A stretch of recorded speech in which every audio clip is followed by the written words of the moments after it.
Hi guys, welcome back. My name is Inet. I'm from Soulful Lemon, and we're gonna talk about today how we see different perspective of the world, and there's no wrong answer. What perspective is the right one? What perspective is the reality, the truth? Because let's just point now that we all see different colors. Okay, so if we focus on that, I see this shirt that I'm wearing, it's red. Maybe you will watch me and you will say, no, that's wine red. Maybe another one will see and say, no, it's orange. Because we all see differently the colors that surround us. That's why a lot of things, a lot of conflicts came from the colors, because we don't see the color as the same. So if we cannot see the same color, how can we see everything else the same? Okay, we can watch, I don't know, maybe you can watch my phone. I'm watching it from here, and I would say this phone doesn't have a camera, but you're watching it from there. You see that this phone has a camera. Okay, now I see too, because I see my phone in the video. But if I turn it around, I would say, oh look, this phone has a camera. But you would say, no, it doesn't. It doesn't have a camera because you don't see it, or maybe you don't know what kind of camera it does have. So whenever we are focused only on what we see from our perspective, we are limited. Okay, but whenever we open ourselves, we open our heart and say, okay, wait a minute, what about if the person that's next to me or in front of me maybe sees the world from a different perspective? What about if I'm curious enough and ask that person, how do you see this problem? How do you see this situation?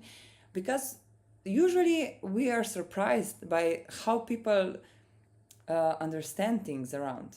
Okay, one day we were driving, me and my husband were driving to get our kids that were at their grandma's, and we were talking about something. I think it was about my job, and then my husband said, yes, but you should do it like in this way.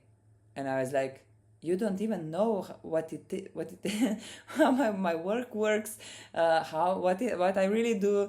You didn't ever do the things I do. You didn't ever be so near that you could see behind the scenes and everything. And then he was, yes, but that's the logical step. And I said, maybe for you.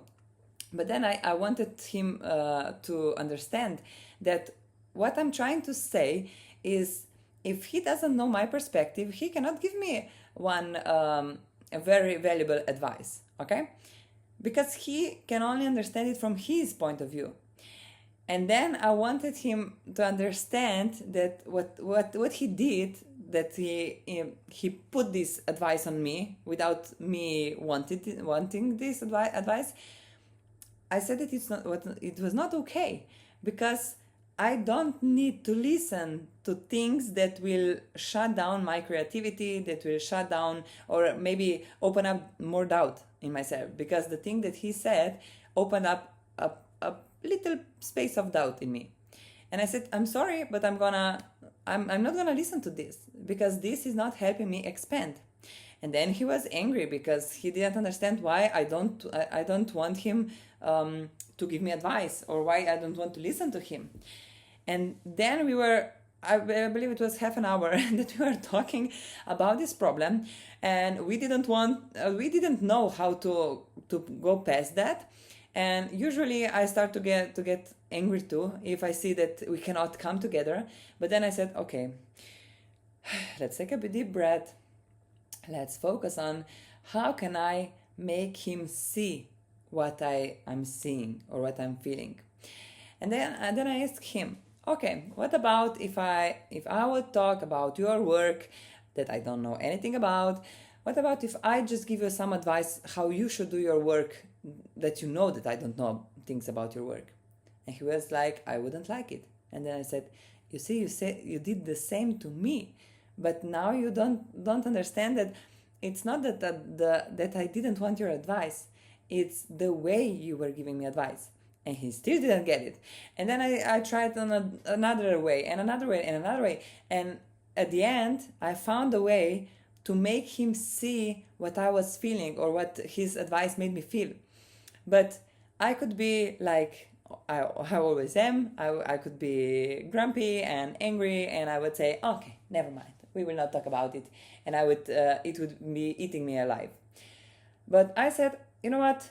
I want this resolved. I want to find a way how can we both look at the problem from the same perspective, or at least how can we understand each other's perspective even if we don't understand it completely.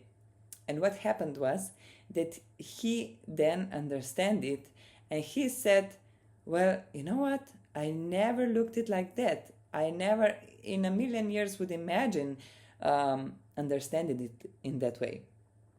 And I was very proud of myself and very proud of him, because we didn't let our egos come out and play, but we said, you know what, now we do things differently.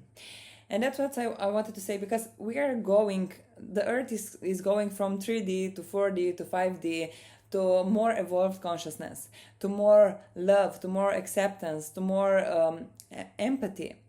And if we cannot find empathy and another way of looking at things with people that surround us, how are we gonna solve the big problems in the world that are happening? We cannot. We can only solve the things that come from inside of us. When we are okay with us, when we communicate our needs and our thoughts and everything very lovable to the outside with our heart, then we make space and make room for things to change. If we are only in, I don't know, in a place that doesn't allow us to be more open with the world around us, to understand that my reality, it's not the only truth reality that exists now. I can maybe focus on one thing, a million people will focus on something else. That's why it's so important that we all think about things that we love, that we appreciate in life. Don't think about what is wrong with the world, what is bad. Think about what is good, what is better. Even when something bad happens, why is this good that this happened? Look what happens maybe the next time something happens. When something bad happens, maybe that opened up a space for the changes to happen. Maybe they were long overdue. But if we don't look on a positive note, if we don't look from heart, there will never be changes, because we cannot fight war and fight bad things with this energy. I hate it. I hate. We can only change things when we go from love, when we go from acceptance. And first we need to accept ourselves, this little part of us that still we don't love them, that still we doesn't appreciate them, that are still bothering us. When you accept that you have that part, that you're not okay with them, then you can start pour love into it, and then you can start pour love into all things around you, all people, all situations. And then when you got curious, hey, let me know, how do you think about life? What do you think? How do you function? What was your story? Why do you act like that? Why do you think like that? Why do you feel like that? Because we all have different stories. We all have different past, but not only from this life. We all have different past lives. And maybe we did some really, really bad things in past lives. And in this life, we need to make changes. Or it's other way around. So please be conscious and go in the world with an open heart. Let yourself be seen for who you are. Don't make yourself smaller. And don't try to force your thinking and your emotions and your actions and everything that you are. Don't force all these things to another person. Accept that everybody can see the situation from a different perspective. And it's all okay, and it's all truthful. It's my truth, it's your truth, it's their truth. Just enjoy the variability and the difference in this world that we have. It's so many different point of views, it's so many different realities that can coexist. But you decide what is your reality, what are you gonna focus on, and nobody is the master of your thought and your feelings and your perspective than you. Only you can change what you observe. Only you can change how you're gonna be in the world. So, with all my love, I want you to have the best life, full of sunshine, full of love, but start with yourself first.